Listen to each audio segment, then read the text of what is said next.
పద్మావతి అమ్మవారి కార్తీక బ్రహ్మోత్సవాలు వాటి ఏర్పాట్లు చూడటానికి ఇక్కడికి రావడం జరిగింది. ఘనంగా ఈ ఉత్సవాలు నిర్వహించడానికి అన్ని రకాల ఏర్పాట్లు కూడా చేస్తున్నాము. అలాగే ముఖ్యంగా 6వ తారీఖున పంచమి తీర్థంకి సంబంధించిన కార్యక్రమాలన్నీ కూడా ఇక్కడ సమీక్షించడం జరిగింది. ఆ రోజున వేలాది మంది భక్తులు వస్తారు కాబట్టి వారికి ఎటువంటి ఇబ్బందులు లేకుండా, అలాగే ఎటువంటి ట్రాఫిక్ సమస్యలు కూడా లేకుండా అన్ని రకాలుగా ఎస్పీ గారితో, విజిలెన్స్ వారితో, అలాగే మా టీటీడీ సిబ్బంది అందరితో కూడా చర్చించడం జరిగింది. అలాగే ముఖ్యంగా 3 హోల్డింగ్ పాయింట్స్ ఉంటాయి ఆ రోజు.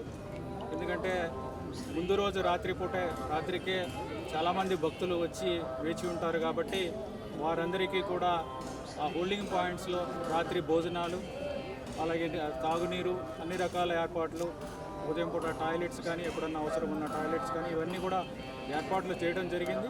వారిని పొద్దున్న పూట వదలడం సమయానికి ఇవన్నీ కూడా చేయడం జరిగింది. అలాగే పడి వచ్చే ఏదైతే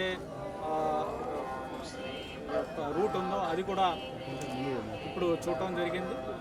అక్కడ కూడా ఇబ్బందులు లేకుండా ఏ విధంగా బ్యారికేడ్లు పెట్టాలి, ఏ విధంగా ఎవరికి ఇబ్బంది లేకుండా సెక్యూరిటీ అరేంజ్మెంట్స్ అన్నీ కూడా చూడటం జరిగింది.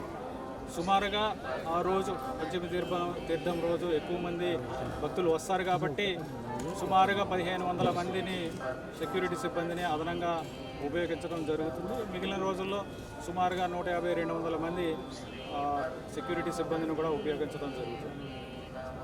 ఓం నమో వెంకటేశ్వర. కొత్త ఏడాది